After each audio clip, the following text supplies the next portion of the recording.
Assalamualaikum warahmatullahi wabarakatuh. Salam sejahtera bagi kita semua.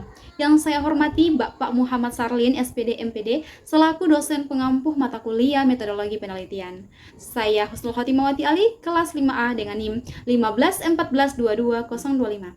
Akan memaparkan proposal yang saya buat dengan judul Meningkatkan Kemampuan Berbicara Melalui Penggunaan Media Pop-up Book pada siswa kelas 5 SDN 36 Holontalangi, Kota Gorontalo. Dalam proposal ini terdapat 3 pokok pembahasan. Yang pertama bab 1 pendahuluan, bab 2 pembahasan, dan bab 3 metodologi penelitian. Yang pertama bab 1 pendahuluan, yaitu latar belakang. Kemampuan berbicara adalah sebagian pengaruh fundamental dalam pembelajaran bahasa yang perlu dikembangkan sejak dini. Pada jenjang pendidikan dasar, terutama dalam mata pelajaran bahasa Indonesia, pengembangan keterampilan berbicara menjadi salah satu tujuan utama agar siswa mampu mengutarakan pikiran, pandangan, dan ide-ide mereka secara lisan dengan runtuh dan jelas. Dalam pendidikan, keterampilan bercerita mempunyai peran penting karena tidak hanya menunjukkan kemampuan bahasa seseorang, tetapi juga melibatkan berbagai aspek kognitif, emosional, dan sosial.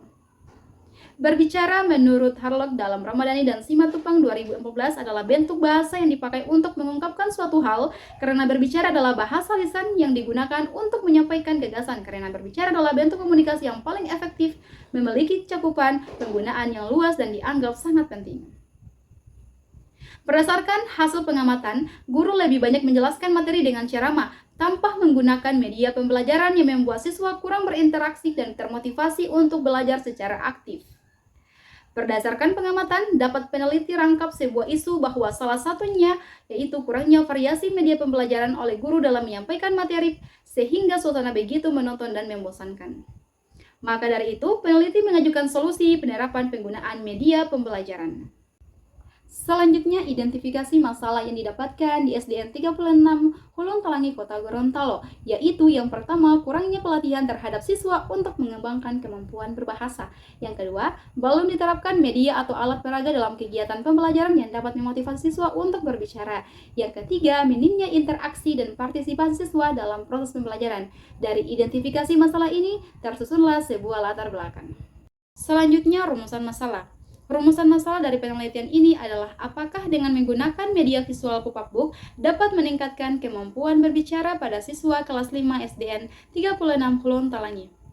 Adapun tujuan penelitian yaitu untuk meningkatkan kemampuan berbicara melalui media visual pop-up book pada siswa kelas 5 SDN 36 Holontalangi.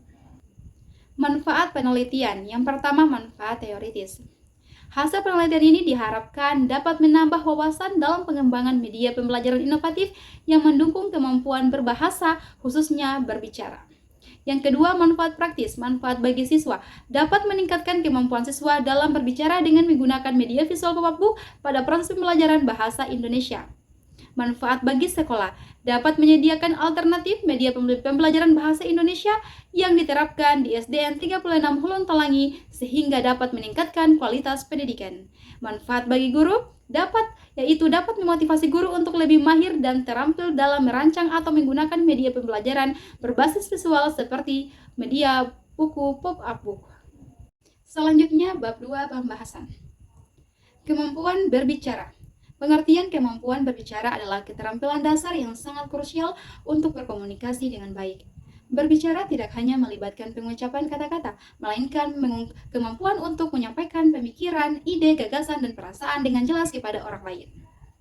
Tujuan berbicara. Tujuan pokok berbicara adalah untuk menjalin interaksi komunikasi secara lebih luas. Bercerita memiliki maksud untuk menyampaikan atau memberi laporan informasi kepada pihak penerima, membujuk atau mempengaruhi pesan penerima, menyuguhkan hiburan, serta mendorong tanggapan atau respon dari pendengar atau penerima pesan.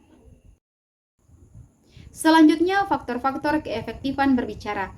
Ada beberapa mengenai faktor penunjang keefektifan berbicara, antara lain yaitu faktor kebahasaan dan faktor non-kebahasaan. Yang pertama, faktor kebahasaan adalah faktor yang menyangkut penggunaan bahasa yang baik dan benar oleh pembicara. Adapun yang dimaksud dengan faktor kebahasaan yaitu yang pertama lafal, yang kedua intonasi, yang ketiga diksi, dan yang keempat ketetapan sasaran pembicaraan. Yang kedua, faktor non-kebahasaan adalah faktor yang mendukung kelancaran dalam proses pembicaraan. Faktor non-kebahasaan ini yaitu yang pertama, sikap dan mental, yang kedua, pandangan mata, yang ketiga, menghargai pandangan orang lain, yang keempat, gerak mimik, dan yang kelima, relevansi atau penalaran. Selanjutnya, jenis-jenis berbicara, antara lain ada berdialog, bercerita, berpidato, berdiskusi, wawancara, musyawarah, dan menyampaikan pengumuman. Selanjutnya, media pembelajaran. Pengertian media pembelajaran berbasis visual. Menurut Nugrahani dan Rupa 2017, media visual dapat memudahkan pemahaman serta memperkuat memori. Selain itu, visual juga dapat merangsang minat siswa dan mengaitkan materi pelajaran dengan kehidupan nyata. Media pop-up book adalah sebuah alat pembelajaran 3 dimensi yang merangsang imajinasi siswa serta meningkatkan pengetahuan mereka untuk memahami bentuk suatu benda dengan lebih mudah. Peran media pop-up book terhadap kemampuan berbicara. Menurut Astuti R, media pop-up book mendorong siswa untuk berpikir dan mengembangkan cerita secara lisan berdasarkan pengetahuan yang telah dimiliki.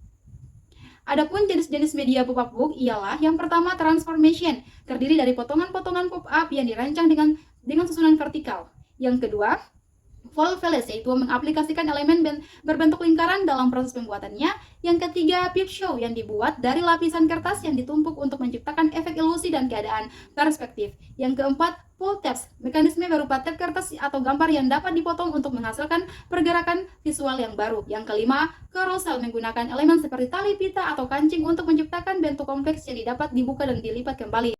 Dan yang keenam, kotak dan silinder, yang merupakan gerakan kubus atau tabung yang bergerak ke atas dan dari bagian tengah halaman ketika halaman dibuka. Manfaat media pop-up book, yaitu mengajarkan anak untuk lebih menghormati buku dan memperlakukannya dengan penuh kehati-hatian, membantu mengembangkan daya khayal anak, memperluas pengetahuan, serta memberikan visualisasi bentuk suatu objek secara konkret dan berfungsi sebagai media untuk menumbuhkan minat anak terhadap kegiatan membaca. Kelebihan dan kekurangan media pop-up book. Kelebihan pop-up book meliputi buku pop-up book dengan 3 dimensi dapat meningkatkan minat anak terhadap materi yang disajikan. Adanya gambaran, warna, dan corak yang semakin memperindah buku dan menjadikan anak tertarik untuk membaca, bersifat konkret untuk membantu anak memperoleh visualisasi. Selanjutnya, kekurangan dari media pop-up book yaitu biaya yang dikeluarkan lebih mahal dibandingkan dengan harga buku biasanya. Dalam pembuatan tersendiri pekerjaan yang terlalu lama sehingga sulit untuk dilakukan. Selanjutnya, penelitian yang relevan. Sebenarnya terdapat penelitian yang sudah membahas topik yang relevan. Dengan penelitian ini, Niputu Maryanti tahun 2017 dengan judul Pengaruh Penggunaan Media Pembelajaran Visual Pop-up Book terhadap Motivasi Belajar Siswa pada Mata Pelajaran IPA Kelas 5 SDN 02 Dulupi, Kabupaten Bualemo. Hasil penelitian ini menunjukkan bahwa media pop-up book yang diterapkan dalam pembelajaran dapat diterima dengan baik oleh para siswa. Adapun penelitian Nurul Aulia dan Sujarwanto dengan judul Penggunaan Media Pop-up Book terhadap Minat Baca Anak Tunarungu. Hasil penelitiannya dapat disimpulkan bahwa ada pengaruh penggunaan media pop-up book terhadap minat baca anak tunarungu kelas 2 di SLB atau B Santi Kosala Masrib Nganjuk. Penelitian yang dilakukan oleh peneliti memiliki kesamaan, yaitu sama-sama memanfaatkan media pembelajaran pop-up book. Namun, terdapat perbedaan dalam fokus kajian. Penelitian Niputu Maryanti membahas pengaruh penggunaan media pop-up book secara umum, sedangkan penelitian Nurul Aulia dan Sujarwanto meneliti dampak media pop-up book terhadap minat baca siswa kelas 2 SD di SLB. Sementara penelitian ini lebih berfokus pada peningkatan kemampuan berbicara melalui penerapan media visual pop-up book di kelas 5 SDN 36 Hulun Talangi. Selanjutnya, kerangka berpikir. Inilah bentuk model kerangka berpikir dari penelitian yang hendak meneliti. Yang pertama itu ada kondisi awal di mana kemampuan berbicara siswa kelas 5 SDN 36 masih rendah. Tindakan selanjutnya, pembelajaran kemampuan berbicara siswa kelas 5 SD 36 Lontalangi menggunakan media pop-up book. Dan pada kondisi akhir diharapkan kemampuan berbicara siswa kelas 5 SD 36 Lontalangi meningkat dengan penggunaan media pop-up book. Adapun hipotesis tindakan, berdasarkan penelitian teoritis yang telah dibuat, maka hipotesis tindakan adalah jika pengajar menerapkan media visual pop-up book dalam proses pembelajaran, maka kemampuan berbicara siswa kelas 5 SDN 36 Hulun Talangi dapat ditingkatkan. Selanjutnya, bab 3 metodologi penelitian. Latar dan karakteristik penelitian. Penelitian ini dilakukan pada hari Jumat 15 November 2024 semester ganjil tahun ajaran 2024-2025 di SDN 36 Hulun Talangi, Kota Gorontalo. Kondisi fisik sekolah pada umumnya dalam keadaan yang cukup baik dengan subjek penelitian seluruh siswa kelas 5 yang berjumlah 16 orang dengan jumlah laki-laki 8 orang dan perempuan berjumlah 8 orang. Metodologi penelitian. Metodologi penelitian yang digunakan di penelitian ini adalah metode penelitian tindakan kelas atau yang disebut dengan PTK. Penelitian tindakan kelas merupakan kegiatan penelitian yang dilaksanakan secara reflektif berdasarkan keadaan dan suasana yang nyata yang terjadi di dalam kelas yang dilakukan dalam beberapa siklus dengan tujuan untuk memperbaiki serta meningkatkan kualitas proses dalam hasil belajar. Variabel penelitian. Variabel penelitian ada 3. Yang pertama, variabel input. Peserta didik kelas 5 SDN 36 Hulun Talangi, Kota Gorontalo. Variabel kedua yaitu variabel proses pelaksanaan media pop-up book. Variabel ketiga, variabel output, yaitu meningkatkan kemampuan berbicara dengan menggunakan media visual pop-up book pada peserta didik. Pelaksanaan tindakan. Tindakan dilakukan melalui 2 siklus, yaitu siklus pertama dan siklus kedua. Pada tahap siklus pertama dilakukan tahapan dari perencanaan, yang dimana di sini peneliti dan guru melakukan kolaborasi menyusun perangkat pembelajaran berupa RPP dan menyediakan instrumen penelitian. Kemudian pada tahap kedua yaitu ada acting atau tindakan, melakukan kegiatan pembelajaran mulai dari kegiatan pendahuluan, inti, dan penutup. Selanjutnya pada tahap ketiga yaitu observing atau pengamatan, di mana pengamatan dilakukan selama proses pembelajaran dan setelah proses pembelajaran. Kemudian pada tahap 4, reflecting atau refleksi pada tahap ini dilakukan oleh peneliti dan guru kolaborator untuk mengevaluasi pelaksanaan pembelajaran yang telah berlangsung.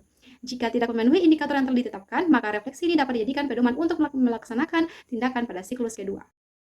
Prosedur pengumpulan data. Yang pertama ada observasi, lembaran observasi aktivitas guru dan peserta didik. Yang kedua ada tes. Yang ketiga dokumentasi, ada RPP, daftar nama dan hasil belajar siswa, dokumentasi kegiatan.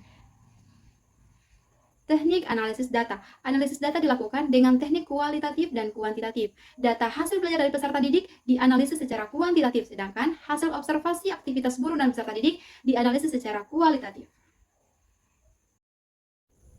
Itulah penjelasan dari proposal yang saya buat. Sekian dari saya. Wassalamualaikum warahmatullahi wabarakatuh.